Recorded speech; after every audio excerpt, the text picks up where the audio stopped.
Reading story. One cold winter day, a little girl and her father arrived in London. Sarah Crewe was 7 years old, and she had long dark hair and green eyes.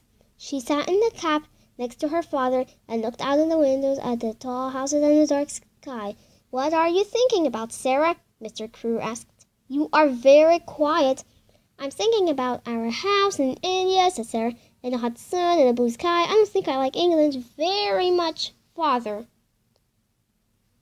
"Yes, it's very different from India," her father said.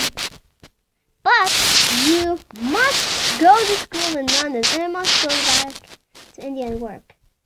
"Yes, Father, I know," said Sarah, "but I want to be with you. Please come to school with me and I can help you with your lessons."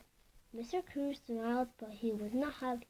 He loved his little Sarah very much, and he did not want to be without her.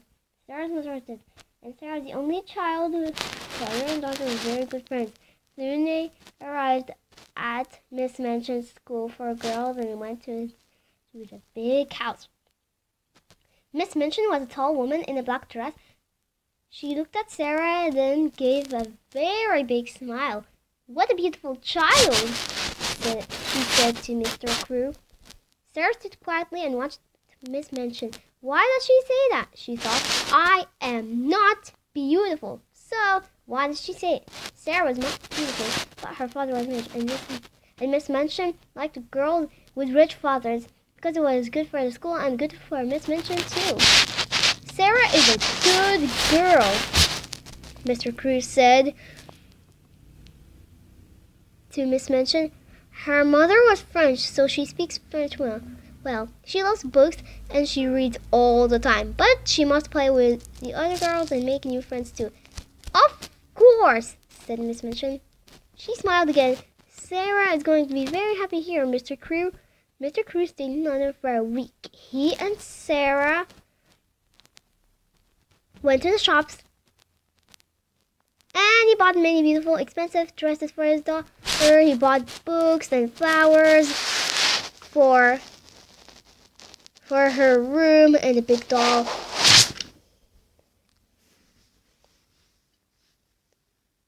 With beautiful dresses too.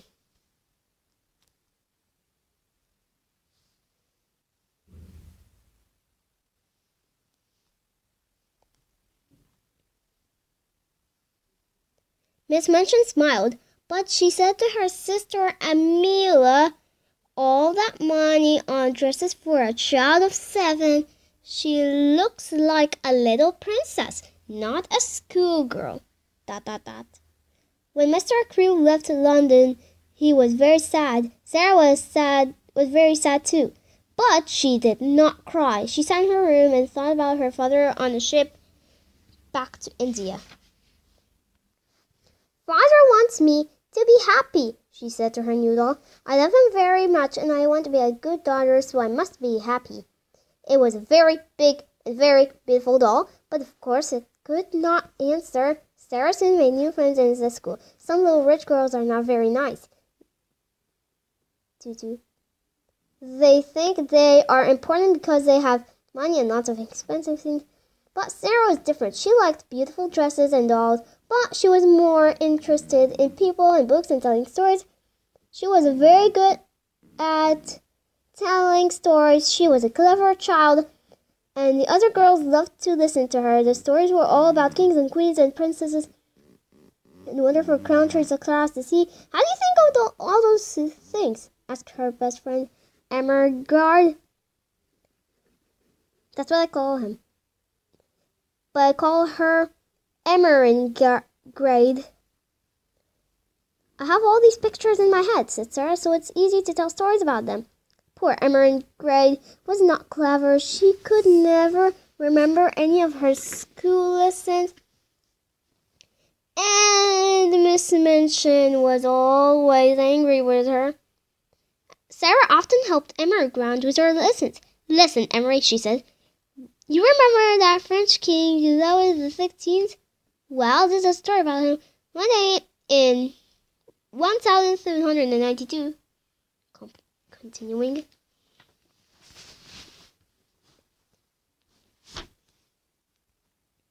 And so Emerald Grant learned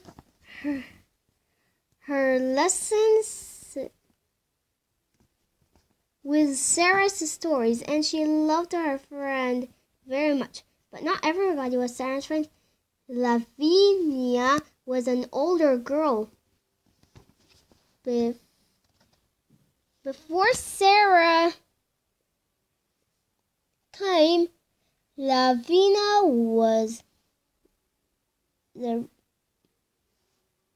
richest and the most important girl in the school. But Sarah's father was richer than Lavinia's father, so now Sarah was more important than Lavinia, and Lavinia did not like that. "Oh, Sarah is so clever," Lavinia sometimes said. "Sarah is so good at French. Her dresses are so beautiful, and she can sing so well, and she is rich. Of course, Miss Minchin likes her the best." Sarah did not answer when Lavinia said these things. Sometimes it was not easy, but Sarah was a kind, friendly girl, and she did not like to be angry with anyone.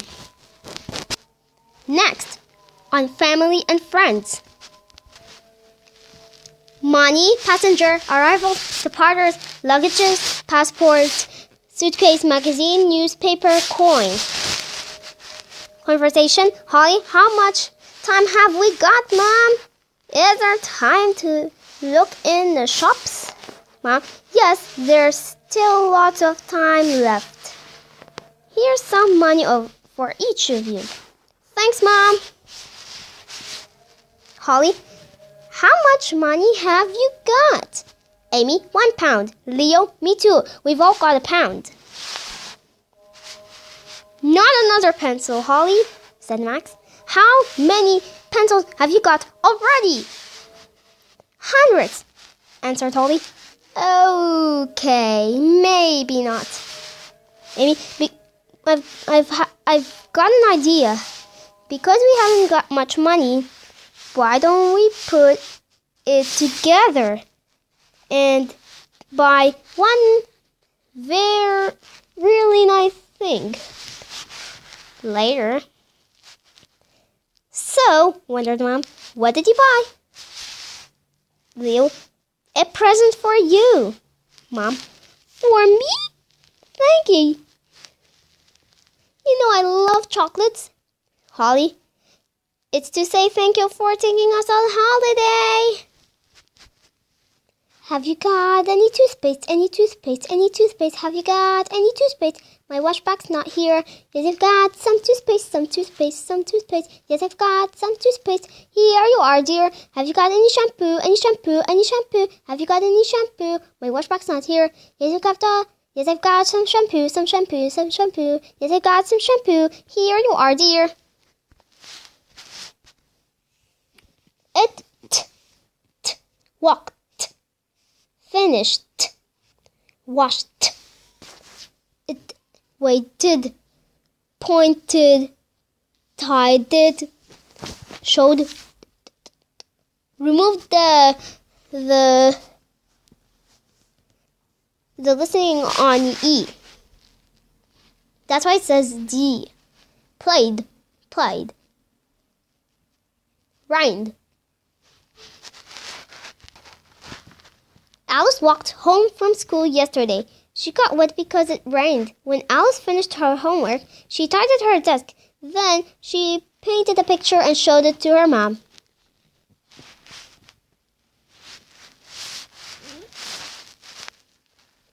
We waited until the evening for the football game to start. The footballers played until 10:30. August 20th, 2017. 18.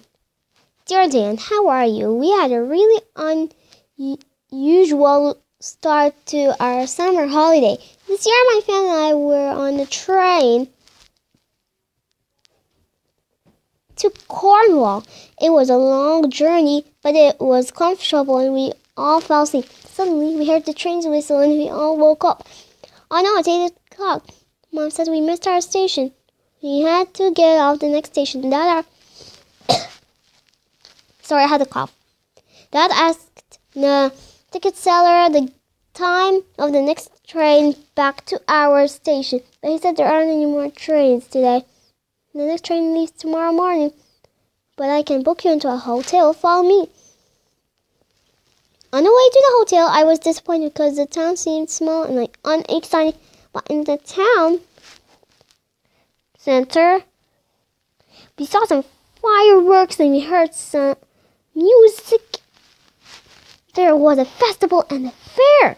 After we checked into the hotel, we went and joined the festival. We had a fantastic evening and it was a brilliant start to our holiday. Write soon to tell me about your holiday. From Finn.